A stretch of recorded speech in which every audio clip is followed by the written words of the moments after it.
Bom, hoje nós vamos falar um pouquinho sobre a sintomatologia de doenças de plantas, né? Nosso grupo é presente por Áureo Henrique, Gustavo Trovato, Joelcio Viriato, José Vitor Moraes, e o trabalho será apresentado para o professor Luiz Henrique Costa. Vou falar um pouquinho para vocês sobre a sintomatologia das doenças da goiabeira, né? Bom, a ferrugem da goiabeira, ela é uma das principais doenças que atacam a goiabeira, né? E ela pode atacar tanto em plantas jovens quanto plantas adultas, né?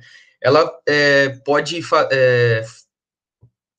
se desenvolver, né? E ocorrendo o abortamento das folhas, das flores e também dos frutos, né? Então, como a gente constatou que essa era uma ferrugem da goiabeira, né?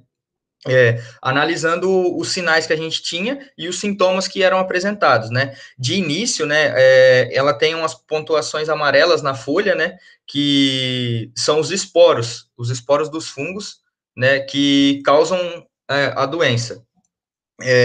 E essa pontuação amarela, ela pode ocorrer tanto nas folhas, nas flores e nos frutos, né? Conforme passa o tempo, essa extensão de pontuações amareladas, elas vai se tornando áreas lesionadas, né? Que é no caso que a gente está vendo aí, essas partes queimadas da folha, né? Elas são lesões circulares de coloração marrom, né? E ela pode provocar até a queda nas folhas, né? Nos frutos, ela pode ocasionar o apodrecimento e também a queda dos frutos, né? Essas lesões necróticas que podem ser observadas, elas também causam ranhuras que podem ser até aberturas para outros patógenos secundários, né? Que podem infectar as plantas.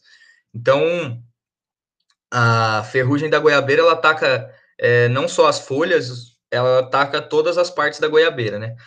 Agora, os meninos vão falar um pouquinho sobre o pessegueiro.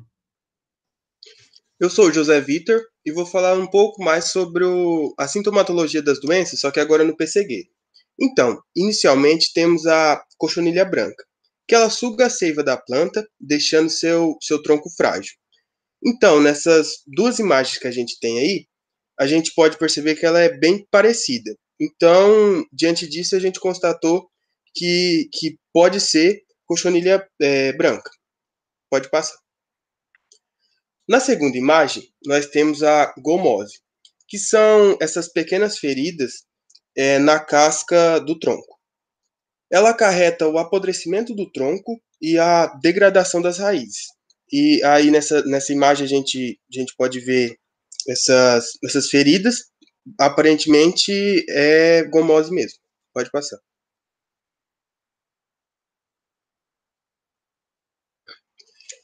Agora nós vamos falar um pouco sobre a ferrugem. Que a ferrugem é basicamente essas bolinhas amarelas que está na planta aí. Ela pode causar o desfolhamento e a quebra na produção, porque ela pode afetar também nos frutos. Pode passar. Por fim, nós temos a bacteriose, que são essas manchas mais escuras na folha, que ela pode causar dano desde a floração até a pré-colheita, porque ela pode atacar o fruto também, causando sua podridão. Pode passar. Bom, eu sou o Gustavo, eu vou falar um pouco da sintomatologia de doenças no limão. Eu vou falar da verrugose. A verrugose, ela prejudica várias espécies de citros, ela causa grandes danos por modificar a aparência dos frutos. Bom, a epidemiologia da doença. O inóculo da doença, ele se inicia na formação das pústulas, principalmente nos frutos, havendo a formação dos conídeos.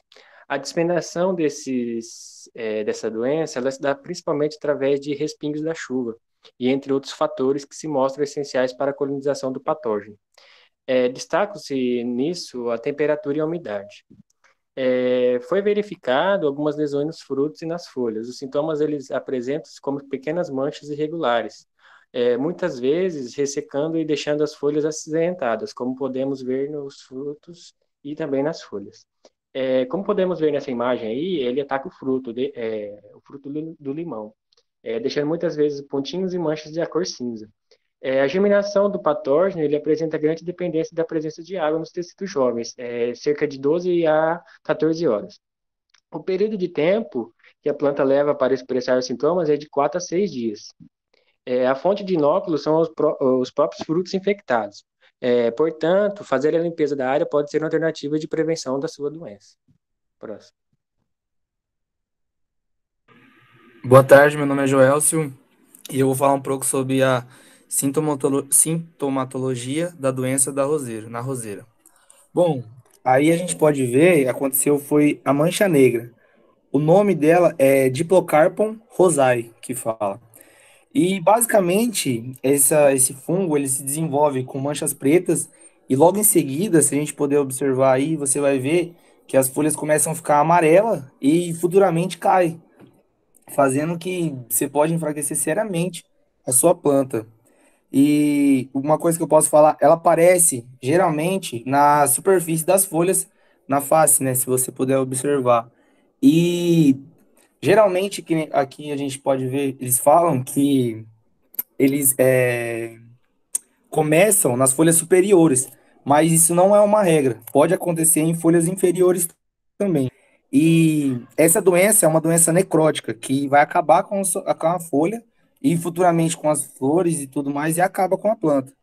E para você, como é que eu posso dizer, evitar que ela não ocorra, como meu amigo Trovato disse, que você pode fazer a limpeza do terreno, é, rega adequada, fluxo de ar e essas coisas você vai conseguir controlar a mancha negra. E ela começa na planta a partir de gotas de chuva. Quando a chuva chove, ela está instalada na terra e ela vai se espalhar para a planta. Bom, basicamente é isso. Bom, nós gostaríamos de agradecer pela atenção e é isso. Nós gostaríamos de que vocês entendessem um pouquinho mais sobre os sintomas e sobre os sinais que as plantas apresentam com relação aos fungos que são apresentados nelas, né? As reduções tanto na produtividade quanto na sanidade da planta, né? Que são fatores essenciais para o bom cultivo. Então, é isso. Muito obrigado e até mais.